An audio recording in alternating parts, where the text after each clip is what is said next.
안녕하세요. 예수비전 통일교회 안희한 목사입니다. 4단계 방역 조치 2주간 더 연장한다고 그랬죠. 그러면서 예배 관련된 항목을 바꿨더라고요. 이전까지만 해도 전면 다 비대면, 모이지 말아라. 많이 모여봐야 19명까지만 모여라. 이렇게 말한 거거든요. 말도 안 되는 짓을 저지르는 거죠. 종교 탄압이죠. 예배 탄압이죠. 헌법을 어기는 거죠. 방역법을 어겼다. 그래서 범죄 행위 어쩌고저쩌고 말을 하는데, 법을 어긴 거는 교회가 아니라 문재인 정권입니다. 공무원들이고 경찰들입니다. 왜냐? 헌법에 명시된 종교의 자유를 짓밟고 있으니까요. 아니, 세상에 다른 곳들은 다 괜찮은데 왜 교회만 그렇게 찍어 누르느냐고요. 오늘 아침에 하다니엘 목사님이 저한테 사진 한 장을 보내주셨어요. 영화관 사진입니다. 사람들이 많이 앉아 있어요. 마스크 벗고서 콜라도 마시고 팝콘도 먹고 그러면서. 아니, 그런데 왜 교회는 모이지도 못하게 만드는 거죠? 이 잘못된 거죠. 자, 이런 와중에 들고 일어난 곳이 어디냐? 총회장들이 아니었죠. 감독들이 아니었죠. 그리고 교계 연합단체장들이 아니었죠. 정말 예배에 목숨을 걸었던 그런 교회, 그리고 목사님들 중심으로 들고 일어난 거예요. 소송을 건 거예요. 사실 저희 교회하고 은평제일교회하고 두 개가 같이 진행을 하기로 했었는데, 저랑 김 변호사님이랑 의사소통이 제대로 안 돼서 최 목사님 보고 진행시키라고 지시를 했음에도 불구하고 저희 교회께 누락이 됐어요. 그래서 은평제일교회가 먼저 소송을 진행을 했고, 그 다음 주 목요일 날 저희 교회가 소송에 들어갔습니다. 아무튼 은평제일교회 소송이 먼저 판결이 났어요. 예배 그런 식으로 드리지 말라고 했는데 드렸다. 그래서 운영 중단 명령을 내렸다. 이 부분에 대해서 가처분 신청을 했는데 이게 인용이 된 거예요. 그 부분에 승소를 한 겁니다. 그러면서 제약이 많이 줄어들었어요.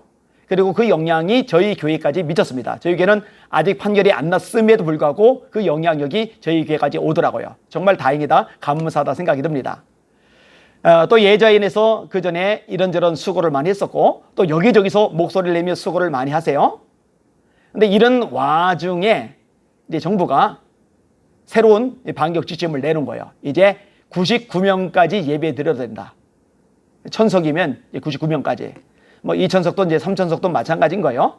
그 다음에 나머지 작은 교회들은 이제 10%까지 이제 드려도 된다는 거죠. 제가 말씀을 드리고 싶은 건 이제 두 가지 측면인데, 첫째로 이 정도의 결실이라도 나온 것은 헌신하고 땀 흘리고 애쓰고 기꺼이 대가 지불하려고 각오했던 그런 사람들 때문이라는 거. 그거 기억했으면 좋겠다는 거고요. 그 다음에 또 하나, 그럼에도 불구하고 좀 더 좋아진 것 같지만 이것조차도 덥석 물고 받아들일 사항은 사실은 아니라는 거. 여러분, 정치 권력이요, 예배 인원을 지멋대로 이렇게 늘렸다 줄였다 하도록 하는 것 자체가 문제인 겁니다.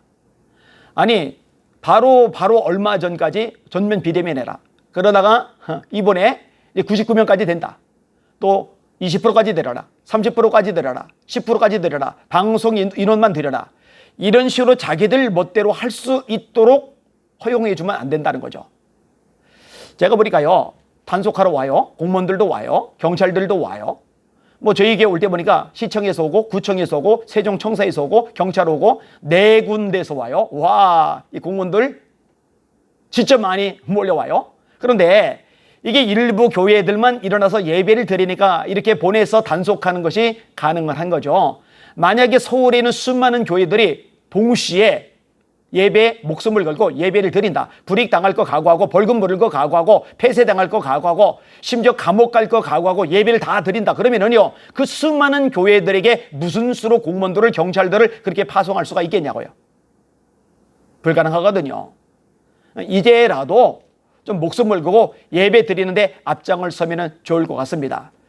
미국은 이미 연방대법원에서 예배인원 제한하는 걸 위헌 판결 내렸잖아요. 코로나19 방역보다 종교활동이 우선한다.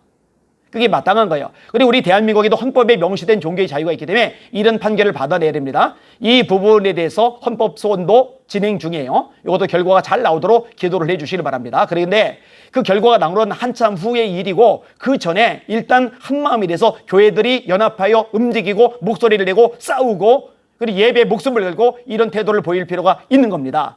이렇게 될 수 있기를 원합니다.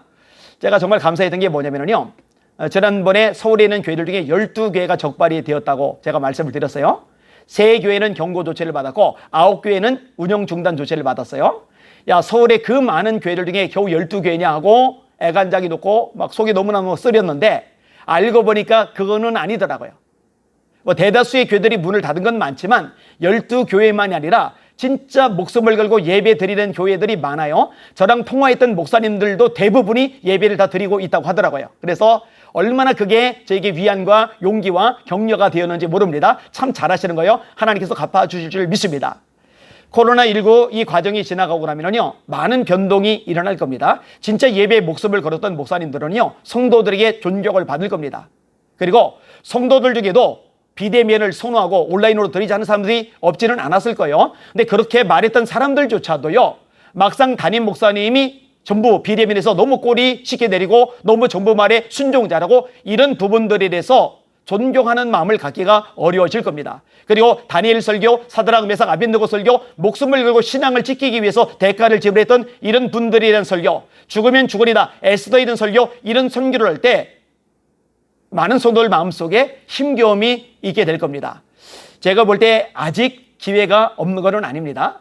정부 단속이 여전히 진행되고 있고 정치 방역 여전히 이어져 가고 있고 이런 상황에서 뒤늦게라도 목소리를 내고 예배에 목숨을 걸고 선한 싸움을 싸워 나간다면은 이 교인들의 의식도 많이 달라지리라고 생각이 됩니다. 하여튼 저희도 모일 때마다 하나님 한국교회 예배 회복시켜 주세요. 회개 기도도 늘 같이 시켜요. 용서해달라고. 가장 가치 있고 소중한 것을 너무나 하찮게 소리 여긴 우리의 죄를 불쌍히 여기달라고, 용서해달라고, 다시 한 번만 기회를 달라고 기도를 드리는데 이 방송을 듣는 시청자분들도 그렇게 회개하면서 함께 기도해 주시기를 주님의 이름으로 부탁을 드립니다. 하나님, 이번에 코로나19를 지나면서 걸러읽고 걸러내 주시고 오히려 이런 과정을 통해 순결한 신부로 다듬어지며 변화되게 하시고 그리고 그렇게 다듬어진 상태의 성령의 기름 부음을 통해 다시 한번 부흥이 있게 하시고 땅끝까지 선교 감당하다가 구원의 열매들과 더불어 재림하시는 예수님 영접하는 한국교회 되게 하여 주시옵소서. 간절한 기도 제목 함께 올려드렸으면 좋겠습니다. 잠시 후에 저는 대전 출발합니다. 문집교에서 10시에 말씀을 전한다고 아까도 방송 중에 말씀을 드렸는데 하나님 이렇게 목숨을 걸고 예배드리는 이 교회 가운데 성령의 불을 내려주세요. 한마디 지나가다 꼭 해주시면 감사하겠습니다. 주님 바라보고 담대합시다. 승리합시다. 할렐루야.